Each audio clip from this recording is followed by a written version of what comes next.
Welcome to Burlap Teachers. Enjoy the video. You start by checking state. Confirm you can interact with the oath source and have required items or stats.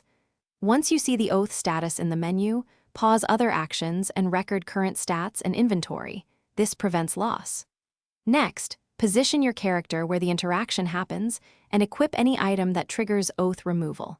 Make sure to note cooldowns and active buffs because they affect timing.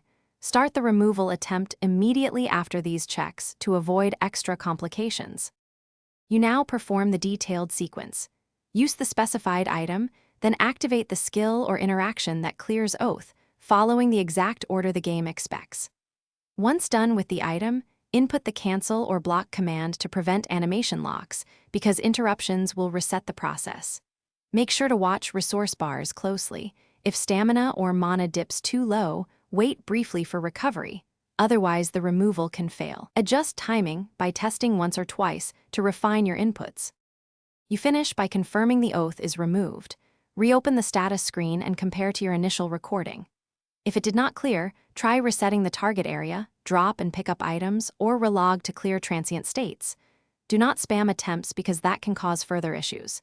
Make sure to clear nearby NPCs, particle effects, or heavy latency before retrying, since those are often the culprit. Once stable, repeat the precise sequence and it should succeed. Thanks for watching. Consider subscribing if this video helped you.